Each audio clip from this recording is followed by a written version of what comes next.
Bom dia na paz do Senhor. Domingo de manhã bem cedinho. Vamos comentar hoje 3 capítulos importantes e que são bem conhecidos aí, na verdade. 1 Reis, capítulos 17, 18 e 19. São os capítulos que nos trazem o profeta Elias. Nós vamos conhecer um pouquinho, então, da história do profeta Elias. Tem alguns pontos importantes na história de Elias. Eu não sei se vai dar tempo hoje, mas se não der, eu trago amanhã, já que a continuidade da história é amanhã. Mas vamos lá. 1 Reis 17, então, nós vamos conhecer o profeta Elias. E aí eu já quero começar explicando, ou me digam se vocês sabem, essa divisão de profetas, profeta oral e profeta não oral, ou também conhecido como profetas literários e profetas não literários. Falem aí para mim se vocês conhecem essa divisão, sabem o que é. Enquanto isso, eu vou falar da estrutura do capítulo 17. Então, do 1 ao 7, nós vamos ver a profecia de Elias. Do 8 ao 16, Elias e a viúva ali de Sarepta. E do versículo 17 ao 24, a ressurreição do filho da viúva. Então vamos lá, vamos ler alguns versículos aqui. Versículo 1. Então Elias, o tisbita, que era dos moradores de Gileade, disse a Acabe: vive o Senhor, Deus de Israel, diante do qual eu estou, que não haverá chuva e nem orvalho nestes anos, a não ser pela minha palavra. Então ali Elias falando, a profecia dele. Então vamos lá, vamos falar de nomes e conceitos aqui então. Profeta não literário, ou também chamado de profeta oral, ou no plural, que é o mais correto, profetas orais, ou profetas não literários. São aqueles que profetizaram, que Deus usou em profecia, mas que eles não escreveram suas próprias profecias. Eles não têm livro falando das suas profecias, eles estão inseridos em outros livros. Então nós temos os profetas orais ou não literários. Elias, que é o maior exemplo dentro dessa categoria. Eliseu, Gade, Natã, profetizou, né? Nós já lemos as profecias deles lá em Samuel. Ido, nós vimos agora ontem ou há 2 dias Azarias, Jeú, filho de Jeú. Todos esses profetas que vêm entregam profecias, como vimos que entregou para o rei Salomão, agora, né, Elias com Acabe. Então todos esses profetas, eles são chamados de profetas orais ou não literários. E aí a outra categoria é justamente o contrário, são os profetas literários, que aí são os livros que levam seus nomes e são profecias que foram escritas ou pelo próprio ou por alguém que escreveu de uma forma, entre aspas, ditada, né? Quando chegar a hora lá eu vou falar um pouquinho mais sobre isso. Então nós temos Isaías, Jeremias, Obadias, Daniel, Jeremias, e aí todos os profetas maiores e os menores que está na nossa Bíblia, na divisão da nossa Bíblia, lá depois de Cantares de Salomão, a partir de Isaías. Então todos esses são profetas literários, ou seja, foi escrito um livro com as suas profecias. Suas profecias se tornaram obra de literatura. Então Elias é um profeta oral, não literário. E o que é que significa Elias? A palavra Elias. Elias significa Deus é Senhor. E ele é, sim, não só entre os profetas orais, mas de todos os profetas na Bíblia, é considerado um dos maiores profetas. E ele simplesmente aparece aqui. Não é feita uma apresentação, não tem algazarra, não tem uma grande apresentação dele, não, ele simplesmente aparece. Então Elias, o tisbita, aí de uma forma muito simples. Nesse tempo aqui, lembrando, né, do finalzinho do capítulo 16, que Acabe casou com Jezabel, e o próprio versículo aqui no capítulo 16, o versículo 31, fala assim, que Jezabel, ela era a adoradora de Baal. E ela fez Acabe, então, se tornar também um adorador de Baal. Tá? Então nós precisamos lembrar bastante disso, porque é contra isso que Elias vai falar muito e vai profetizar. Esse é um dos pontos que Elias vai profetizar contra. Vamos lá, versículo 2. E depois a palavra do Senhor veio a ele dizendo, aparta-te daqui, vai para o oriente e te esconda no ribeiro de Querite. Então veja só, Deus fala para Elias, sai daqui, vai para lá e se esconde. Por quê? Porque Acabe é muito mau e perverso, e a mulher dele é pior ainda. Então Deus vem e traz, e Deus tem algo para fazer com Elias lá, com ele lá escondido. Esse Querite, né, esse ribeiro, realmente no sentido de ribeiro, é um riozinho, e Querite significa separação, tá? Então Elias deveria nesse momento ficar separado, não estar ali junto com o povo, junto ali com os seus, vamos dizer assim. Deus manda ele se separar. Olha só, e beberás do ribeiro, e eu já ordenei aos corvos que ali te deem o sustento. Então Deus mantendo e mostrando que ele tem o controle de todas as coisas.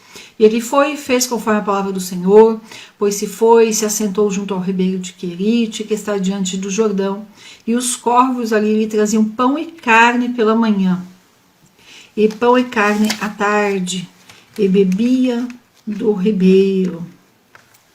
E aconteceu que, passado alguns dias, secou o ribeiro, porque não tinha chovido sobre a terra. E aí veio a palavra do Senhor novamente e disse, levanta-te e vai a Sarepta de Sidom, e ali morarás, e eis que eu tenho ordenado ali uma mulher viúva que te sustente. Era uma mulher pobre, era uma mulher viúva, e ela era gentia, ela não servia ao Deus de Elias, né? Ele não servia ao Deus único de Israel. Não era do povo escolhido de Deus. Então se levantou e foi para Sarepta. Quando chegou à porta da cidade, eis que uma mulher viúva que estava ali recolhia lenha. E ele a chamou e disse-lhe, rogo-te que me tragas um pouco de água em uma vasilha para que beba. Então, veja bem,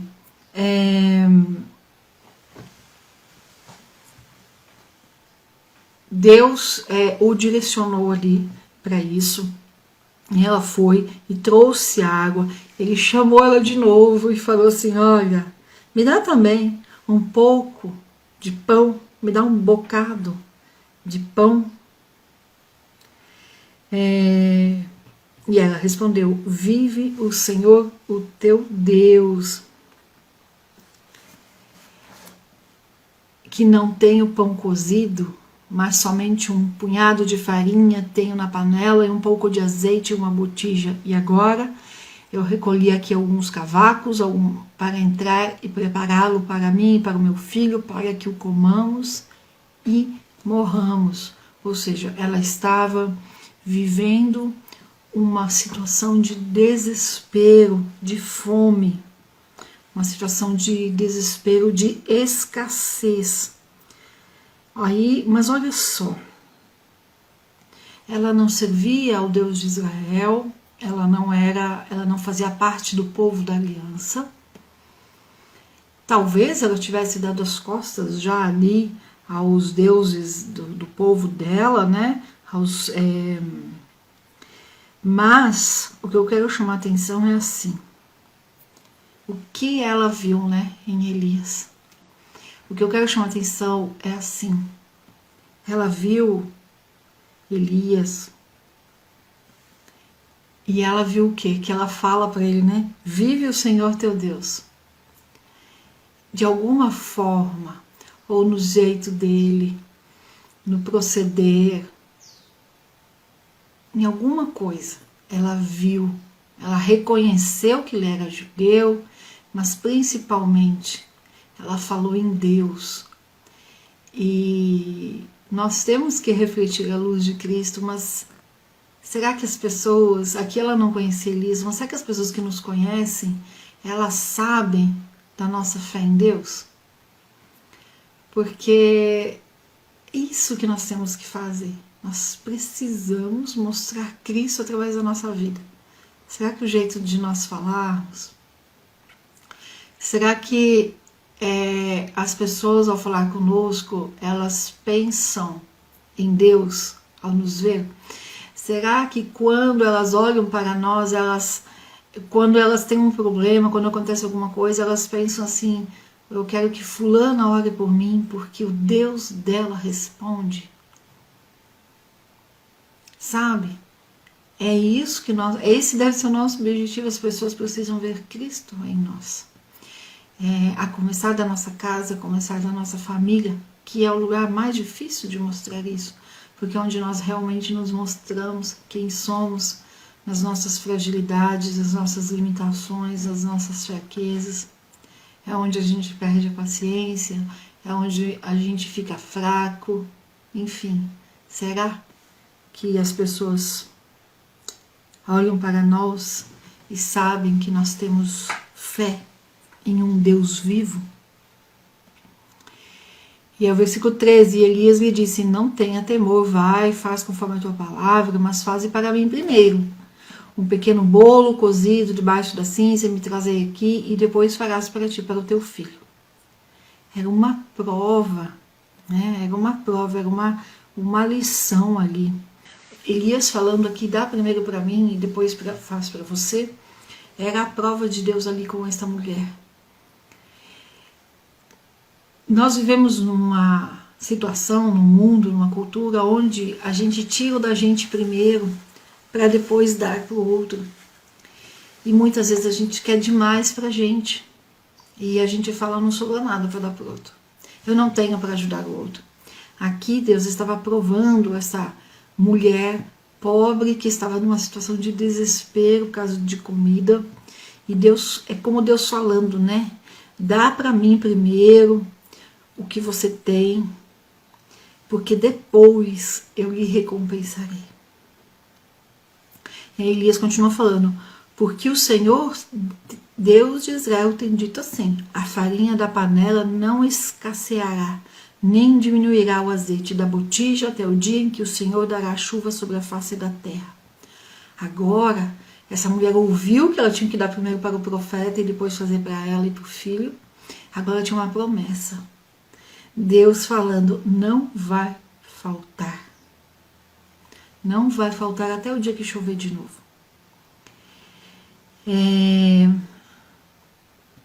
E esta promessa, né? Nós temos ela renovada em Jesus. Olha só. Vou pegar aqui uma outra Bíblia para não perder ali. Mateus 6:33. Jesus renova essa promessa para nós. Eu até esqueci desse versículo e não está aqui nas minhas anotações de hoje.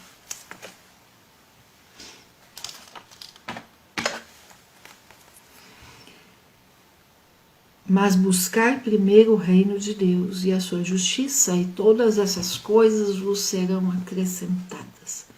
Não vos inquieteis, pois, pelo dia de amanhã, porque o dia de amanhã cuidará de si mesmo. Basta a cada dia o seu mal. Está faltando hoje, Deus supre para hoje. E amanhã não tenho que me preocupar.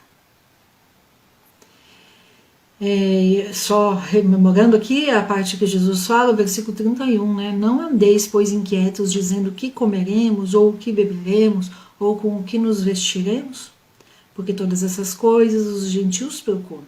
De certo, o vosso Pai Celestial bem sabe que necessitais de todas essas coisas, mas buscai primeiro o reino de Deus e a sua justiça, e todas essas coisas vos serão acrescentadas.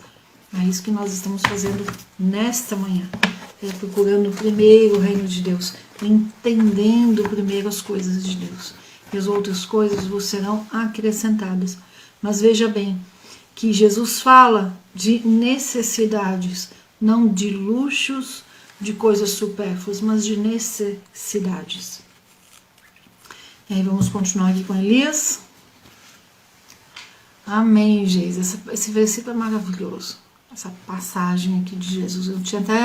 Eu não tinha notado aqui, associado aqui a viúva aqui, né? Vou até anotar aqui. Eu não tinha associado e veio agora.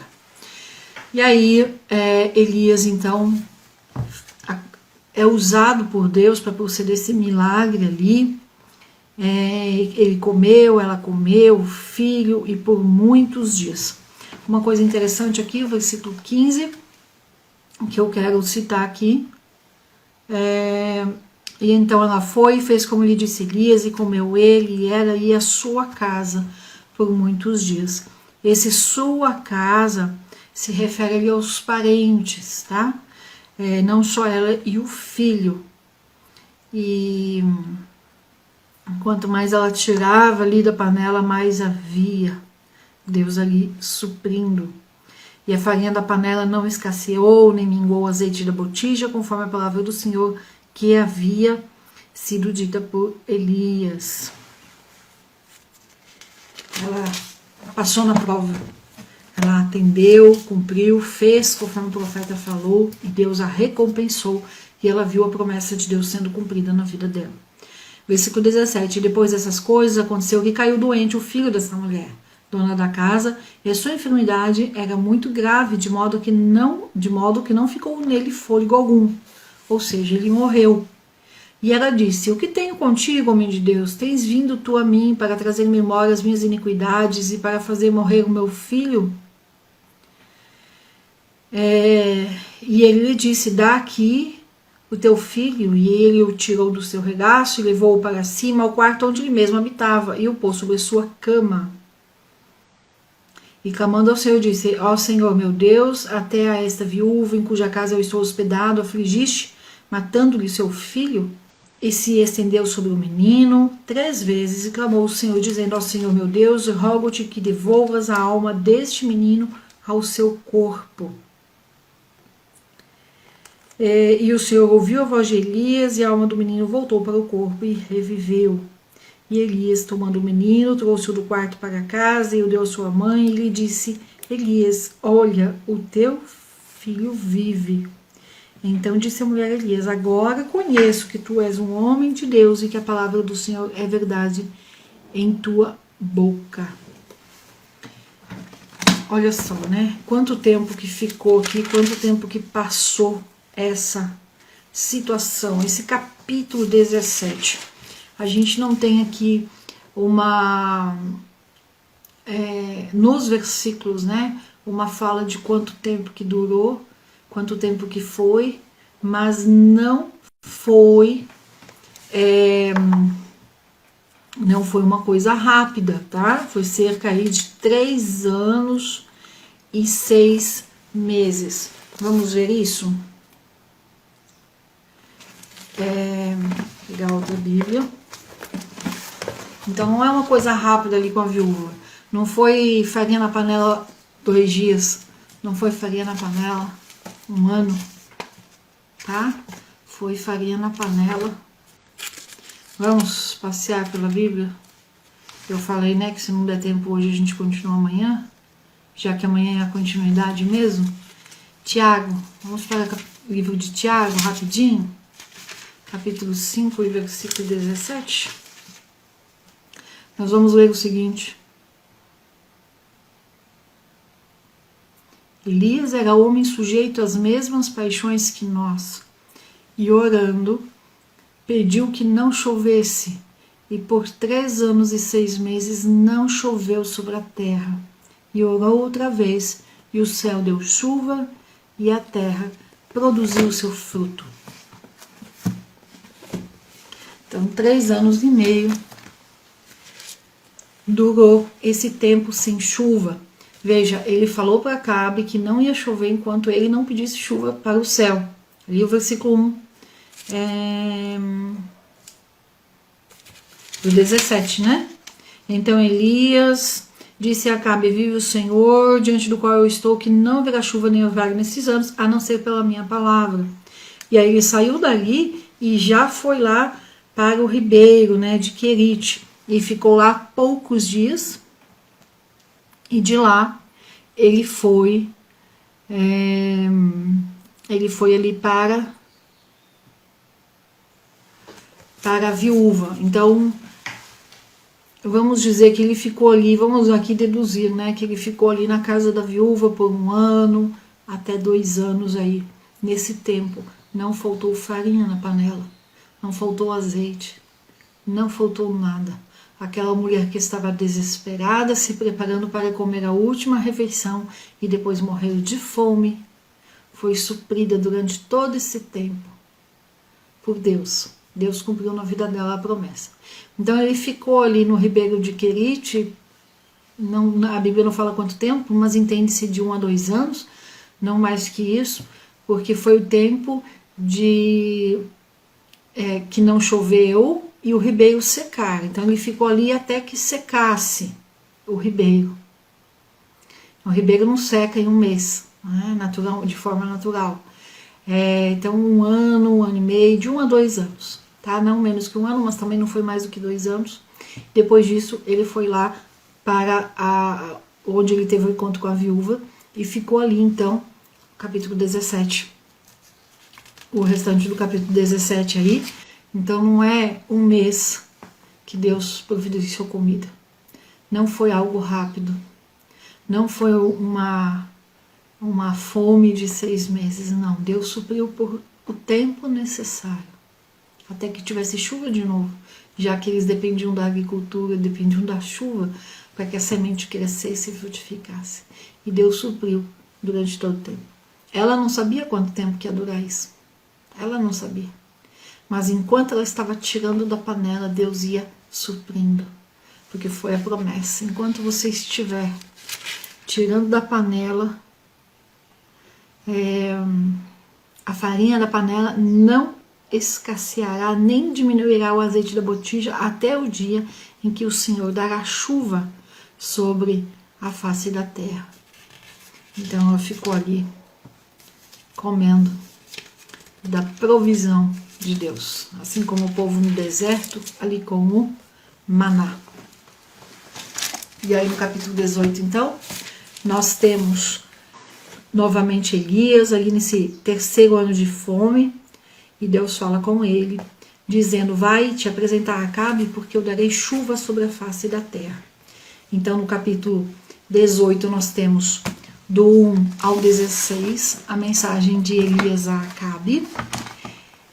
Depois Acabe ali diante de Elias ali, falando com ele. Do 21 ao 40, são poucos versículos ali falando sobre o verdadeiro Deus. E depois, só no finalzinho, então, do capítulo 18, nós temos a questão ali da chuva, a chuva chegando.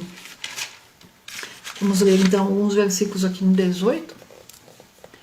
E passados muitos dias veio a palavra do Senhor a Elias no 3º ano, dizendo: vai, apresenta-te a Acabe, porque eu darei chuva sobre a face da terra. Então olha só, né? Vamos entender aqui. E foi, pois, Elias apresentar-se a Acabe, e a fome era grave em Samaria. A fome que acontecia devido à seca era um indicativo ali do tratamento de Deus ali. E o versículo 3. Acabe mandou chamar Obadias, seu mordomo, e Obadias era em muito temente a Deus.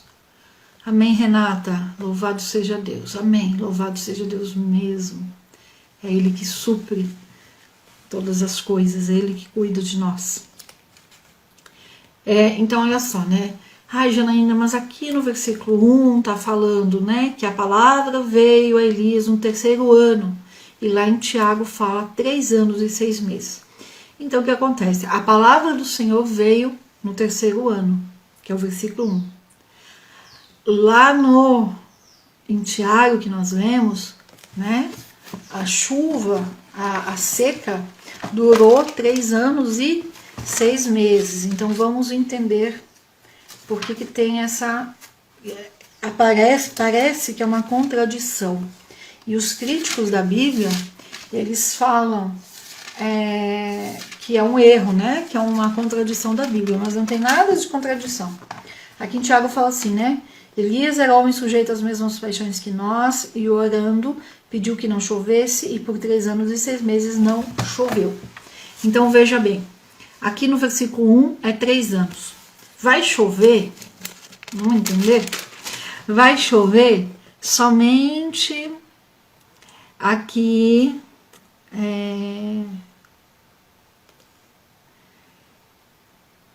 versículo 45, tá? Então, do 1 ao 45, Elias teve que sair de onde ele estava. Veja, ele estava lá na casa da viúva. Ele precisou ir para Samaria. Não tinha avião, trem-bala, moto, carro, nada dessas coisas que a gente conhece hoje, né? Então, dizendo, vai e apresenta-te a Acabe. Então, no versículo 1, ele teve que sair de onde estava, ir até Samaria, e que eu deveria ter visto, mas eu esqueci, não olhei a distância que né, que andou ali. Mas teve um tempo, e entende-se que foi de 6 meses, até ele sair da casa da viúva, ir até Acabe, falar com Acabe, né, se apresentar ali com Acabe. Teve ali, né, o episódio ali no Monte Carmelo, teve o caso ali com os profetas de Baal, teve tudo isso, e somente depois de tudo isso é que choveu.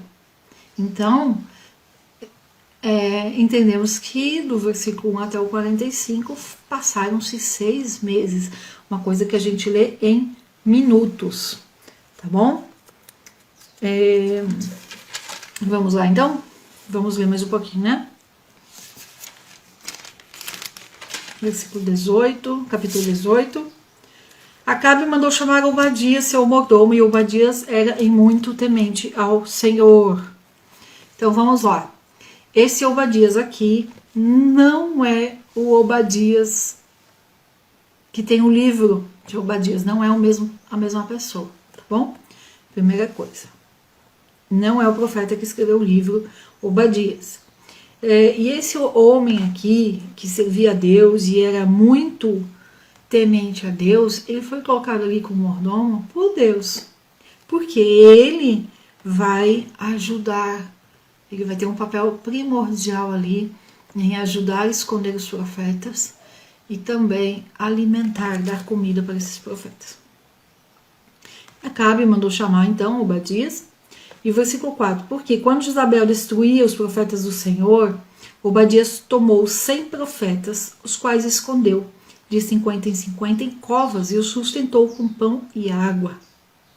Aí Acabe disse a Obadias, vai pelo país a todas as fontes de águas e a todos os ribeiros, quem sabe acharemos grama com que conservemos em vida os cavalos e as mulas, para que não fiquemos sem animais.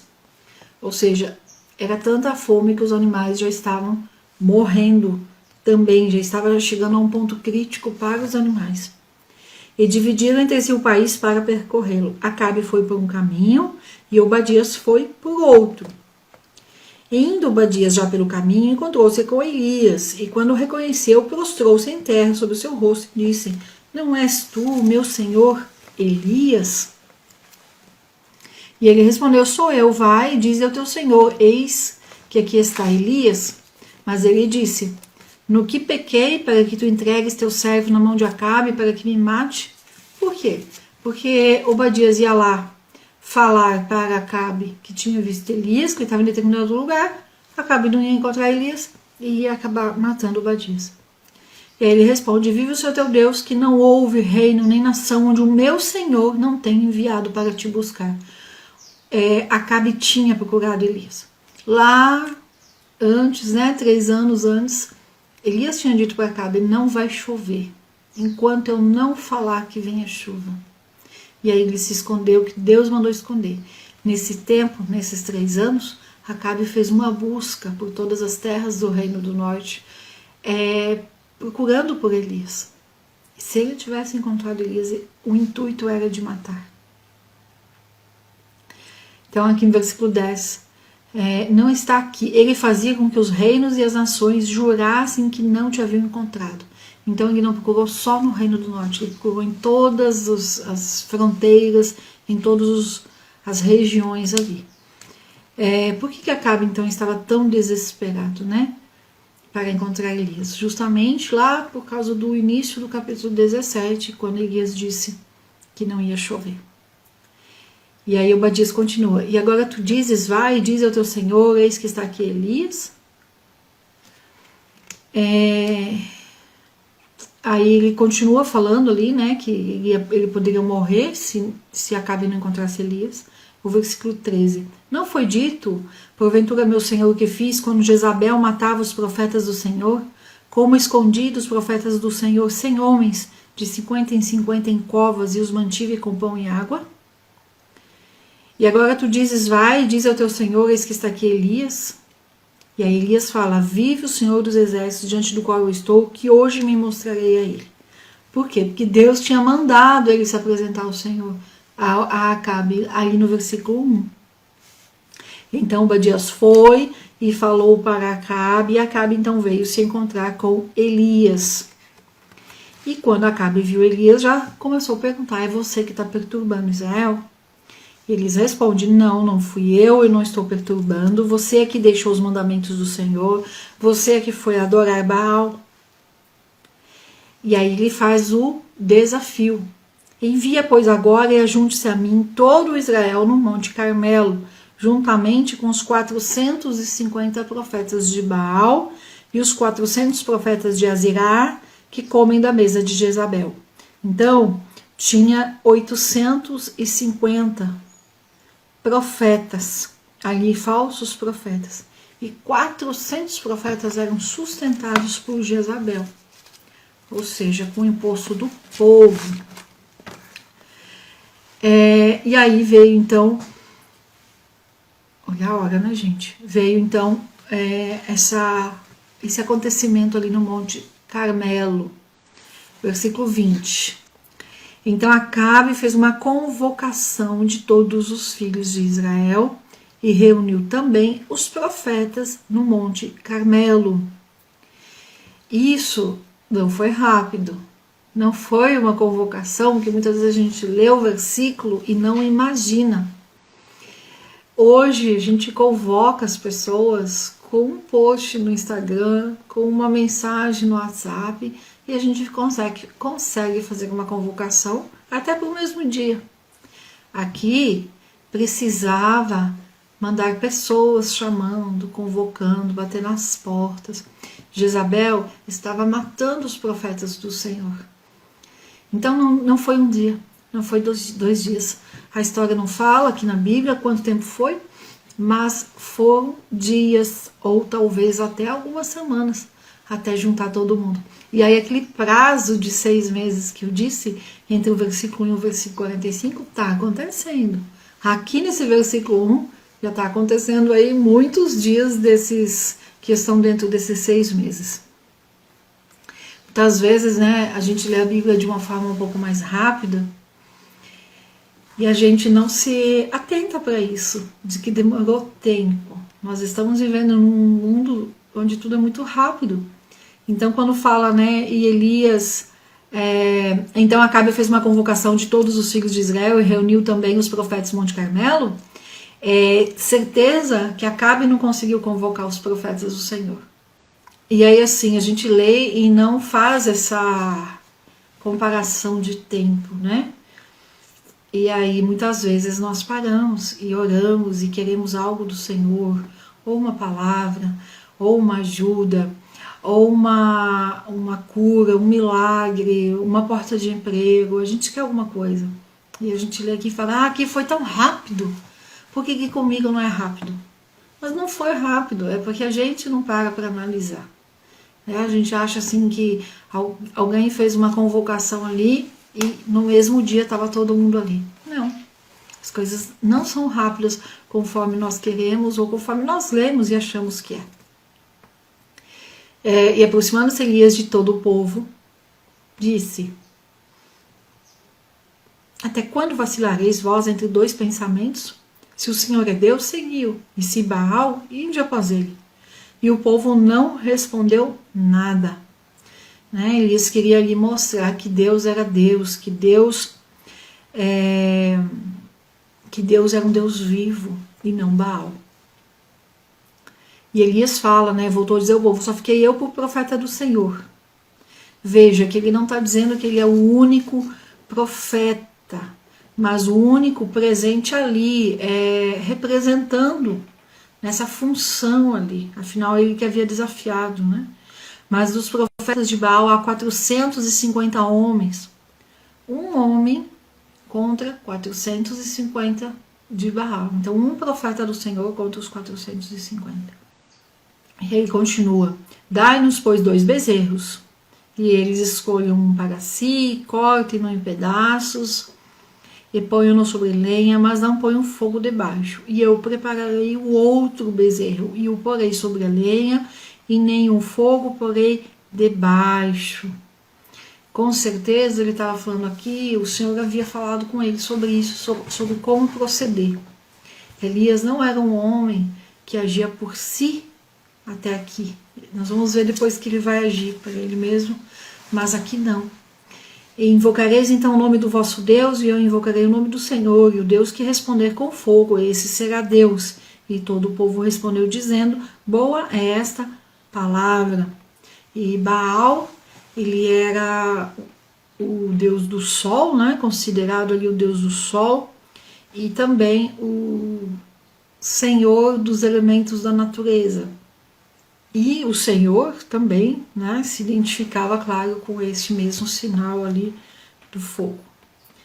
Então Elias disse aos profetas de Baal: escolham um bezerro, preparai. E aí eles fizeram, foi pego o bezerro, Então os de Baal com um bezerro, Elias com um bezerro, um cada um. Vamos ler o 26. E eles tomaram o bezerro que lhes foi dado e o prepararam e invocaram o nome de Baal desde a manhã até o meio-dia, dizendo: Baal, responda-nos. Mas não tinha voz, nem quem respondesse. Enquanto isso, eles andavam e saltavam perto do altar que tinham feito.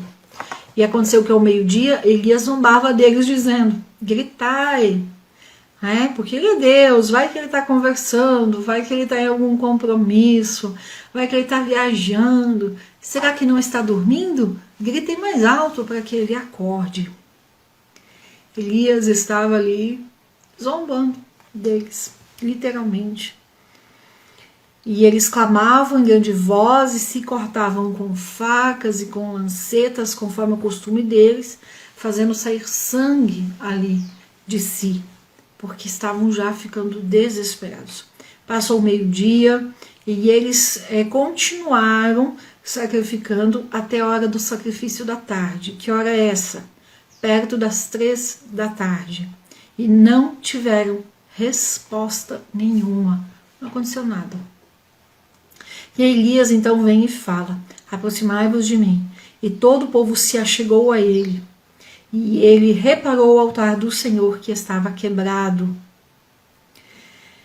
E tomando Elias 12 pedras, simbolizando as 12 tribos de Israel, ele disse,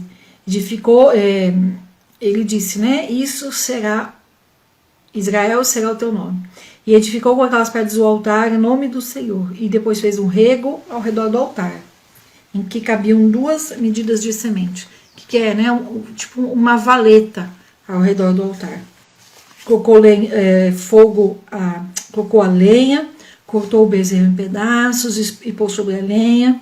E aí disse: enchei 4 cântaros de água, derramai ali sobre o bezerro, sobre a lenha, enche de novo os cântaros, e aí, né, derrama pela terceira vez, derrama de novo, e a água corria ao redor de tudo isso, do bezerro, da lenha, encharcando tudo, até chegar ali nesse rego ali, né, nessa valeta.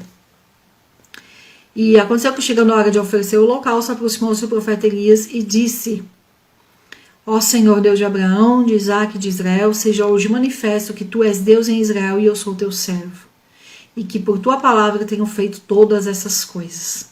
Ou seja, Deus disse para ele exatamente como fazer. Responde-me, Senhor, para que conheça este povo, que tu, ó Senhor, és Deus e que tu tens feito voltar o coração deles. Então, aí sim, caiu o fogo do Senhor e consumiu o holocausto. Não só o bezerro, mas o sacrifício, né, o holocausto, a lenha, as pedras e o pó. E lambeu a água. O que significa esse lamber a água que havia ali, né? Secou. Secou essa água que estava ali.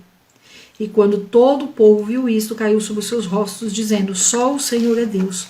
Só o Senhor é Deus. E lhes disse Elias: prenda-nos os profetas de Baal, e que não escape nenhum deles. E eles os prenderam. E Elias os levou ao ribeiro de Quizon, e ali os matou.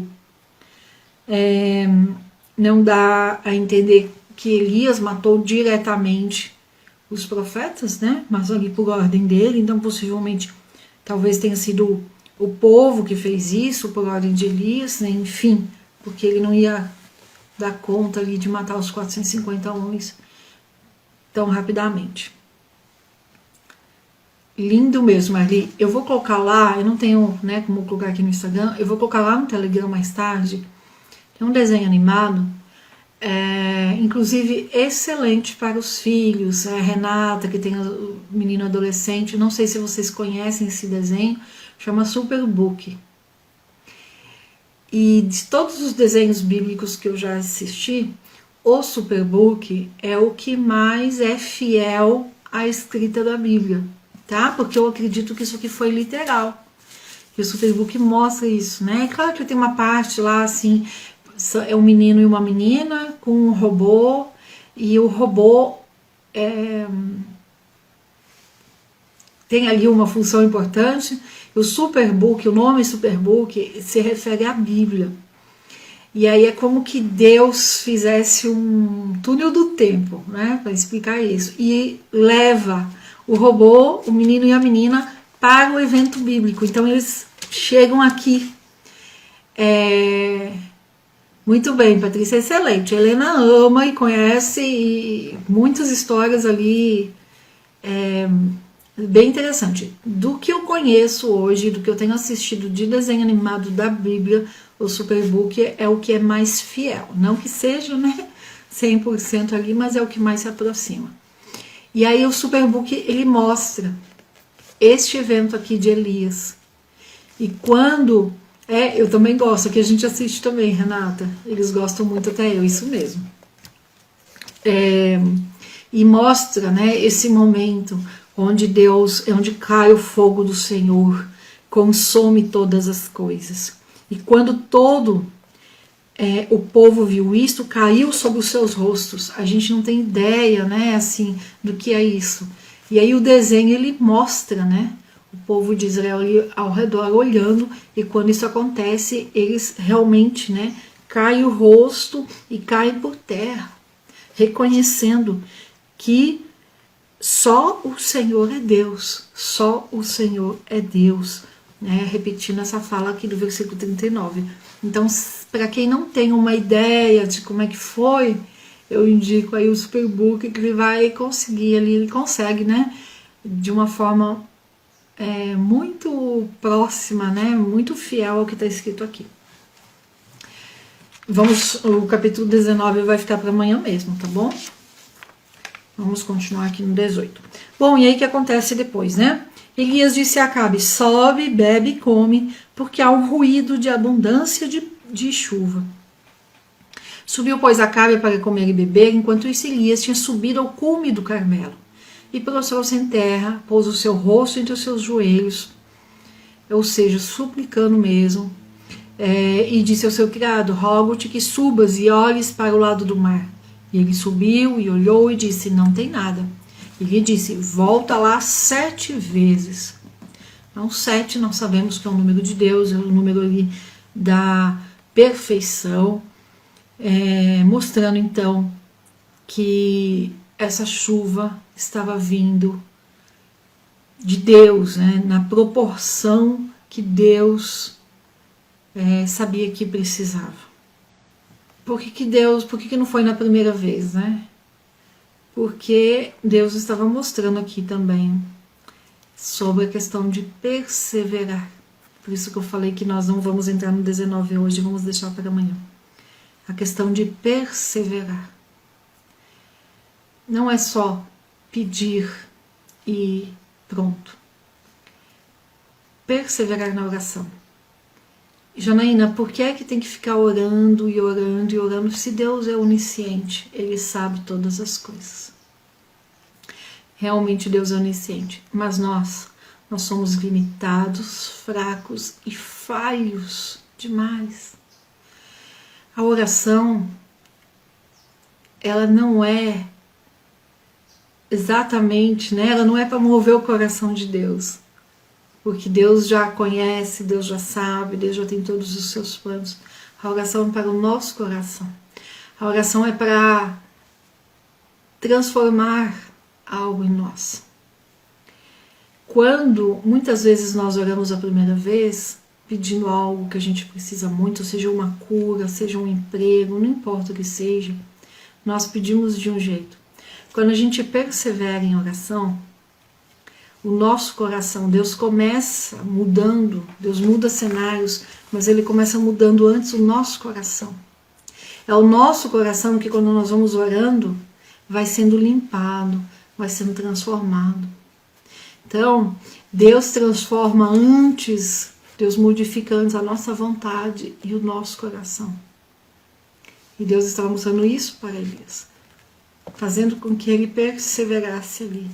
Certamente mexendo com Elias, mudando, transformando. É na perseverança, né? É perseverando em oração, é persistindo em oração, que nós vamos nos esvaziando de nós mesmos, como está lá em Filipenses, capítulo 2, do versículo 5 em diante. Jesus se esvaziou dele mesmo. E nós temos que seguir esse exemplo de Jesus, nos esvaziando de nós mesmos. É na oração que a gente se esvazia, que a gente coloca para fora. E esse esvaziar o nosso coração, ele só pode ser feito em oração. Então não é no início de uma oração, não é no começo de uma oração que isso vai acontecer. É com oração contínua, é perseverando. E aí na 7ª vez o rapazinho falou: eis aqui uma nuvem pequena, como a palma da mão de um homem, vai subindo do mar. E aí Elias disse: vai e fala para Acabe, aparelha o teu carro e desce, para que a chuva não te detenha. E aconteceu, entretanto, que os céus se obscureceram com nuvens e vento, e houve uma grande chuva. E subindo Acabe no carro, veio para Jezreel. Então, houve uma grande chuva. Versículo 45. E a mão do Senhor era sobre Elias, o qual cingiu os seus lombos e veio correndo diante de Acabe, até chegar à entrada de Jezreel. E aí, vamos pensar um pouquinho, né? Diante de Acabe, né? Então, Elias ali correndo na frente ali de Acabe, na chuva. Né? Na chuva. Amanhã eu vou pegar esse pontinho aqui e vamos continuar no capítulo 19, e aí eu vou falar um pouquinho do que é chamado de a depressão de Elias. E tem alguns princípios bíblicos no capítulo 19 para a nossa vida. E são princípios bíblicos, né? Qual que é a diferença aí, né? O que é um princípio? É algo que nós precisamos pegar e aplicar na nossa vida, para ter uma vida com mais abundância. O capítulo 19 tem esses princípios, por isso que eu não corri para entrar nele agora, porque quero dar atenção para esses princípios, para a vida. E aí quero falar com mais calma amanhã, tá bom? Amém, gente? Vamos ficar com essas duas coisas hoje. Com a promessa ali da viúva, que se ela antes fizer, se ela antes der para o Senhor, Deus vai suprir a necessidade durante o tempo que for necessário. Ela antes deu a comida ali para o profeta, simbolizando, dando para Deus, e Deus a supriu ali durante, de 1 a 2 anos aí, um pouquinho mais, um pouquinho menos. Não faltou. Não foi uma promessa de um mês, de uma semana, não faltou por um ano, não faltou por mais tempo. Não faltou pelo tempo necessário. Deus sabe o tempo necessário. Se ela soubesse que a seca seria tão longa, talvez ela não tivesse dado para Elias aquele bocado de pão, aquele bolo que ele pediu para ser feito. Por isso que Deus não nos fala exatamente as coisas, muitas vezes não nos revela o tempo ou quando vai acontecer, porque só de ouvir falar o tempo a gente muitas vezes pode não aguentar, pode desistir antes. E aí vem o segundo ponto, então, que é o perseverar em oração. Orar constantemente, não desistir e lembrar que a oração, ela é como uma terapia para nós. É na oração que nós nos esvaziamos de nós mesmos.